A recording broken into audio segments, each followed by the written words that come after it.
Hi there. Musings is a sort of mental gymnastics, a yoga for the imagination. It's needed.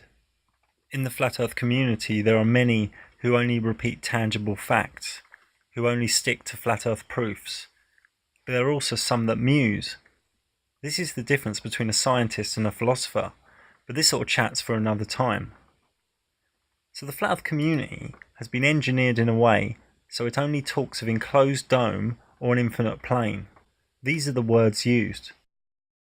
Nobody is really talking about other lands. My Vedic documentary presented the Vedic scriptures that contain detailed descriptions about the other lands.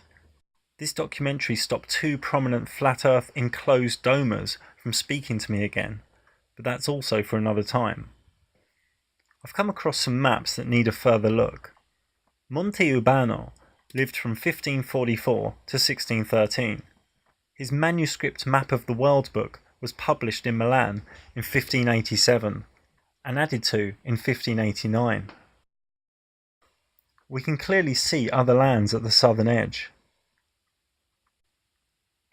At the centre are the four Bargas Islands, but a unique shade of blue ink seems to have been added on top. Very strange. This blue ink is also evident near Brazil. And was this map tampered with? In other parts of his book, Monte Urbano clearly showed lands at the north, with rivers and mountains. No strange blue ink here. Green forests were presented on these giant bits of land, and yellow deserts. Also mountains. What is going on here? Here he wrote Terra del Fuego, the land of fire. And in Argentina he wrote the region of the giants.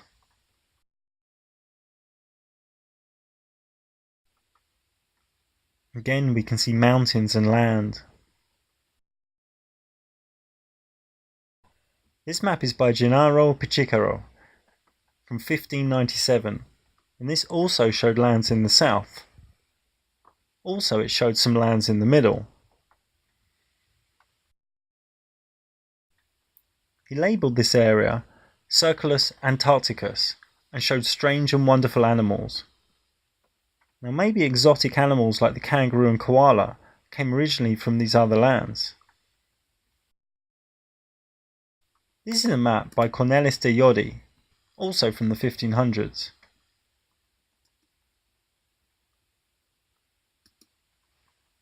He also showed the Bargas Islands in the north centre. If we zoom in, we can see place names, settlement names, rivers. These are surely once explored lands. On this Mercator 1569 world map, it shows lands to the north, with mountains and rivers.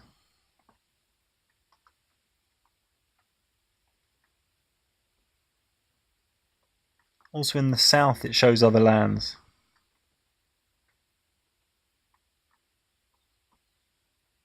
And in the corner it also shows these islands at the north.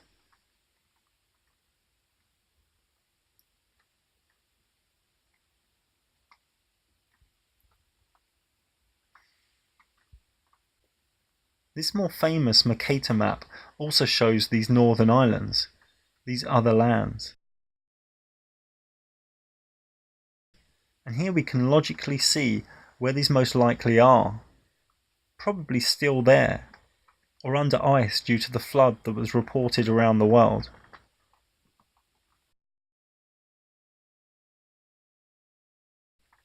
Some Russian dude here says there's a magnetic mountain in the centre. He calls the middle Rupes Nigra, and states that Mercator thought it had magnetic powers.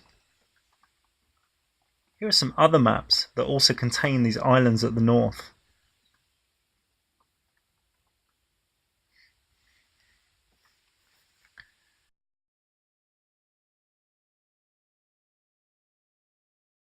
This image is from a Russian fairy tale.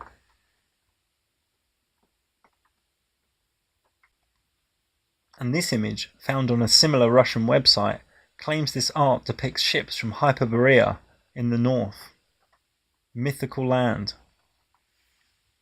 Moving on, Frank Herbert, the author of the cult sci-fi book Dune, was a Freemason, and in his book Dune, which has many esoteric and mythological connotations, he has a flat earth map with many lands.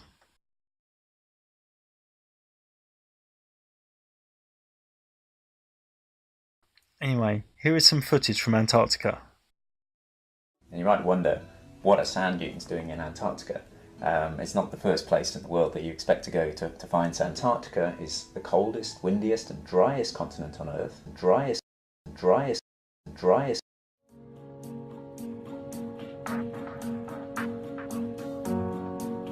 We are told these are natural breaks in the ice.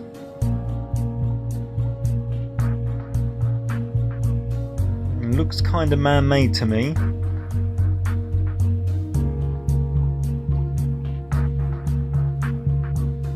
Just what are these ravines?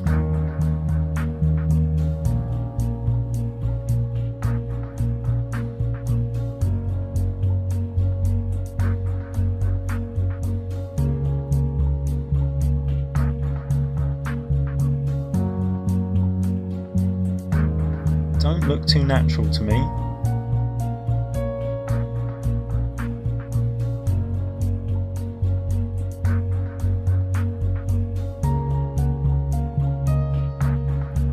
They certainly aren't using these little icebreaker ships to make these gouges, or their science boat. Quick, send a science boat to the ice.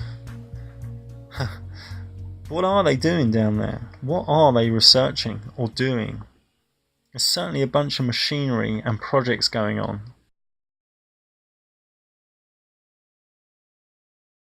And look who went there recently. Clinton, Prince Harry. What's going on?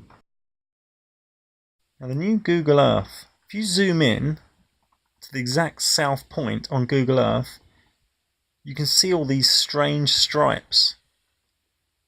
Obviously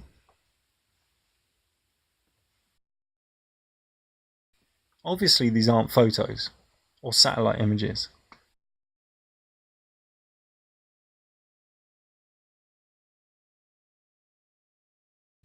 This is some CGI'd hash up.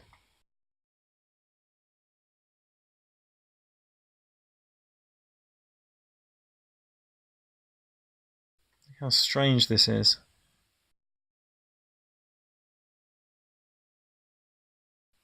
Check this out as well. If you go near the north to this little island off of Russia, and you can do this on anyone's computer, this is repeatable. Just zoom in above this island, you will come across this stripe.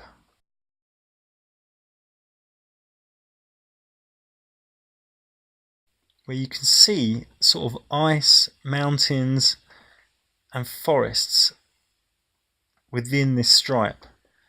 And it's like they CGI'd over the top of it with some blue. And then here's another stripe. There becomes two stripes for a while. And you can follow this for miles.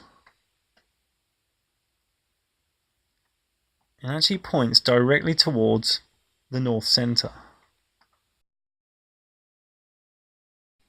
I'm just waiting for it to load a bit here. It doesn't go all the way to the North Pole, it actually stops a little bit short. But it looks like there's some high altitude imagery that they don't want us to know about. What is going on? This is the northeast area of Russia. And there the two stripes join up. I don't know what's going on here. But this is strange. It's highly likely they are painting over lands.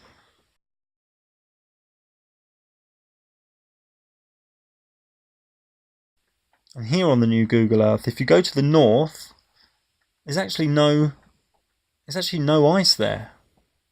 Actually no ice. They forgot to put the ice in. And here we can see it looks like a monk. There's his sort of face. and his hand's praying. And there we can see a sort of snake. Here we go, if we turn it a bit. There we go. Don't know if you can see that.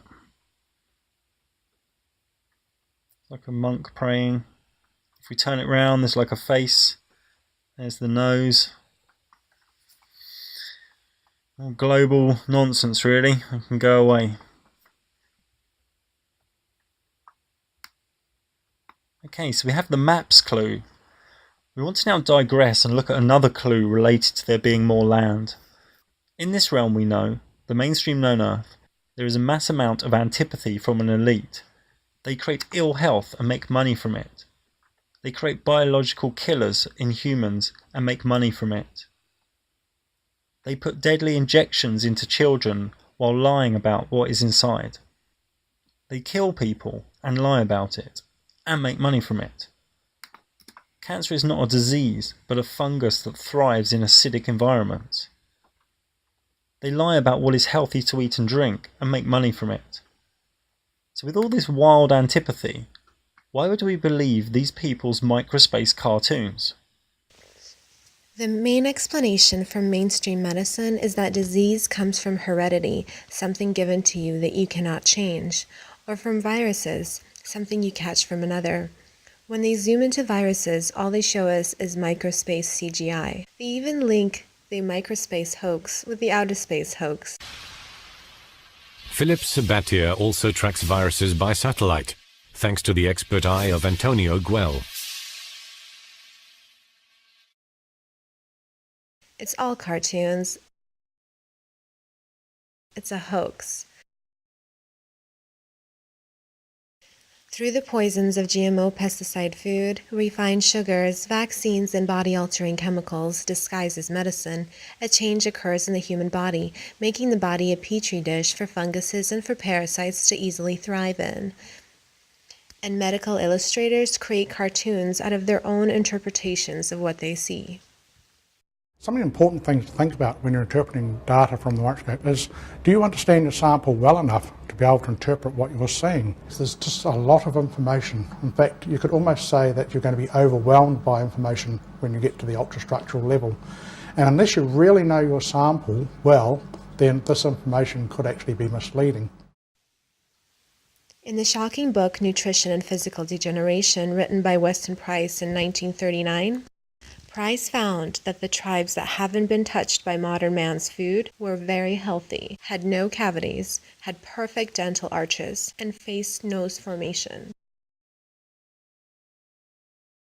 The moment modern food, such as processed flour and sugars, touched these tribes, cavities, disease, and obvious DNA changes occurred, such as teeth crowding in the first generation of babies born under the new food. Not because of heredity, but because of the food. Our divine blueprint is to have everything fit, feel good, and be fully healthy. The elite put in sugar and flour and other toxins to change and mess up the human race, which is a major lack of compassion. Could it also be possible that on the other lands, where there's no toxic food, there are still amazing, super healthy, super charged up beings? For us, living parasites within the body are very real. Candida, pinworms, threadworms, roundworms, etc. Foreign waste debris in the body is real. Morgellons is man-made and very real. But diseases and viruses, we've not seen enough actual evidence to show that these are real. So, there are no diseases on flat Earth. But the main point is this. On a spinning ball planet, trillions of miles from anywhere, or in a flat enclosed reality, these levels of antipathy don't really make sense. Okay, you can have a warring faction, greed, and steering mass groups of people, but mass genocide and DNA mutation, killing people for money, this doesn't work as well in an enclosed reality as it does if there are other lands. Let me elaborate a little bit. If there are 20 lands or so, throwing a few billion people to the sword at land C23, for instance, for experiments, seems much more likely. Why would anyone be okay killing billions of people if everyone is in the same realm? This is more of an irrational leap. This crazy level of antipathy works more rationally if the ruling and orders are coming from another land. Why dirty one's own doorstep? This might need some contemplation to fully understand, and it's only conjecture for making a point that's not yet been made. But these crazy levels of antipathy just don't fully work in an enclosed system. Let's digress again and look at the money. Let's follow the missing money. Banks are basically thieves. The bigger the bank, the more theft. We also had missing gold during the 9/11 hoax, and depending on your source, the amount was somewhere between $500 million and even $100 billion. Now, do you remember some years ago the Pentagon's missing trillions? This 6 trillion was very well reported.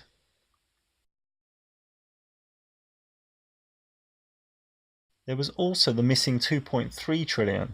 How can we seriously consider a $50 billion increase in the defense budget when DOD's own auditors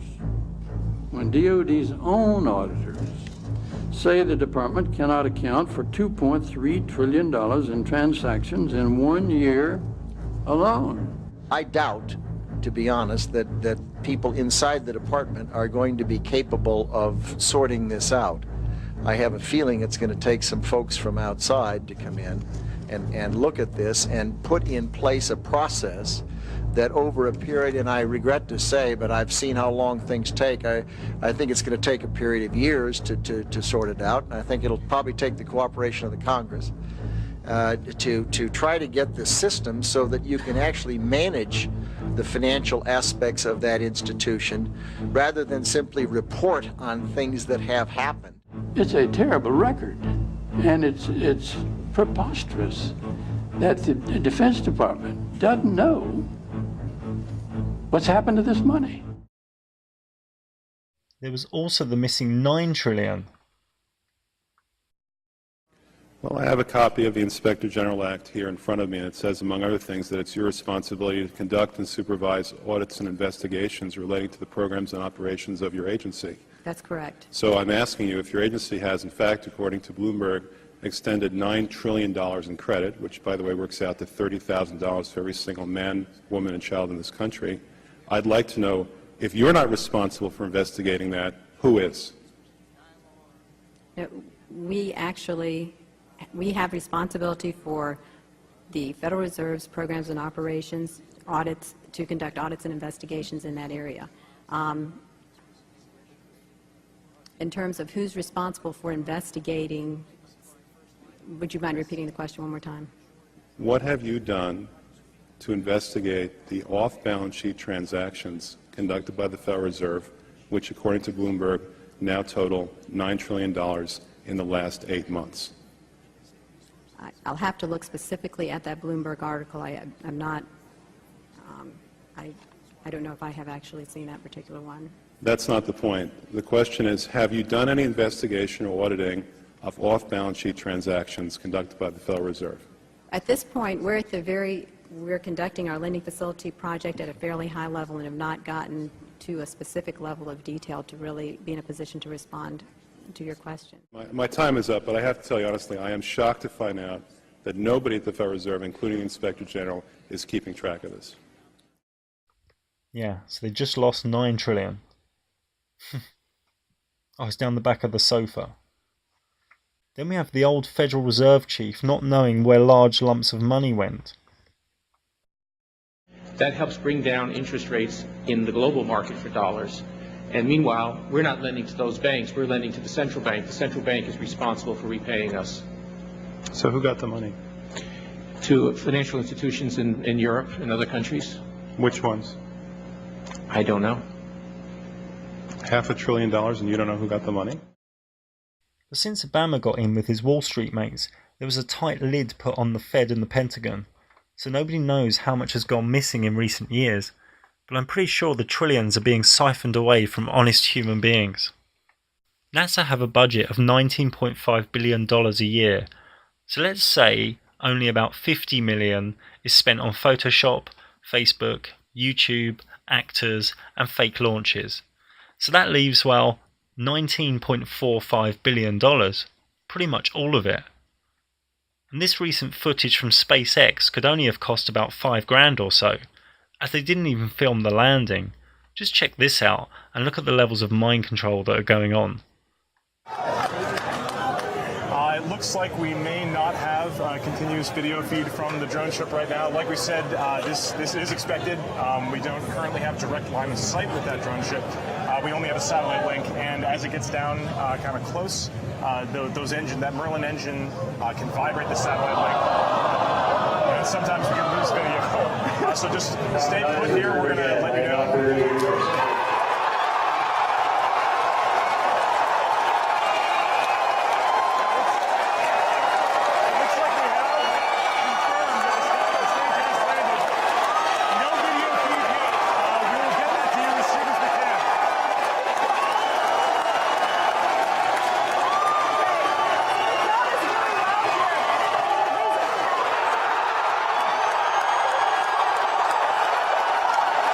Unreal.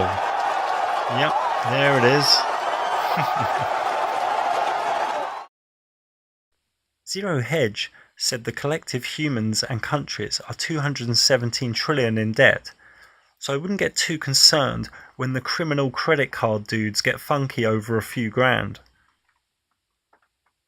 Just want to point out here that 1 billion is 1,000 million, and that 1 trillion is 1,000 billion. This is a serious amount of money. Okay, so let's say the elite have 10 or so trillion stashed. A 500-person elite can only buy so many houses, boats, jets, cars and whores. That would only come to a few 100 billion or so. Let's say a few more 100 billion are going on nano projects, chemtrail projects and Antarctica projects. That still doesn't even cover 1 trillion. So where is this money going? You only need a few billion to look after your offspring, family and legacy for generations. So you can't actually spend those trillions here. It's not possible. So what is happening to it? You couldn't spend it all at the ice hall either. These big clues of maps, antipathy and missing trillions lend much support to there being other lands. Trillions can only be spent on one of a few things: colonizing other lands, building on other lands, projects on other lands, or it's being harvested by other lands. In that, I mean turning your energy from your work into items and projects that you will never see far, far away to a different elite. Sounds pretty crazy, huh? Well, so does a spinning ball in a vacuum. Let's wildly digress again and point out that in our known realm there is a massive restriction of movement, and it's happened so slowly over time that most people don't really think about it or contemplate it. Passports are hard to get for many people, and virtually impossible to get for hundreds of millions of people in, say, Cuba, India, Guatemala. They can also be expensive, and they now even contain RFID tracking microchips. Most nations need temporary visas to visit, requiring much strict paperwork in the application phase, and some nations now demand electronic permits.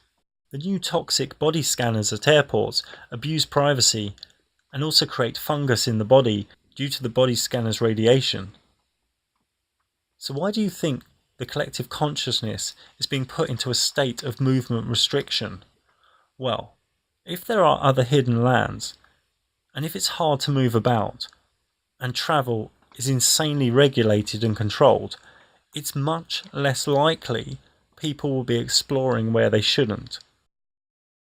Recent movies lend themselves to other lands too, such as Maze Runner, Moana, and Room. So maybe there are many other lands and realms, and this is just one of them. If so, each is likely to have its own sun, or a reflection stroke prism output from a single sun we all share, in a way we can't yet comprehend. but in a way where the sun is individualized for each observer. And maybe other lands help to explain the anti-crepuscular rays that on rare occasions can be seen opposite the setting sun. I saw my first anti-crepuscular ray recently and I was freaking out. Maybe the scores of YouTube channels all screaming it's the Jews, it's the Jesuits, it's the Masons are each only partly correct. Maybe it's some other group on another land. If we are just on land C22, on a plane of many lands, it makes it easier to just experiment with it, easier to harvest it. Chemtrails are a massive black project. It must cost them a few billion. What if they are actually blocking the sun to stop the ice melting, to stop us knowing about other lands? Our realm is cyclic, so maybe the sun slowly gets cooler, creating an ice age, and then slowly gets hotter, melting the ice wall, melting the ice that covers land in the north. For me, these falls in the south are not cartoons or CGI, and I don't believe in the UN's version of global warming. So what is going on? Why the old maps? Why the insane levels of antipathy? Why missing trillions of dollars? Why the restriction of movement? Why the chemtrails blocking the sun? Why strangeness in the southern ice area? Maybe, just maybe, other lands answers these relevant questions.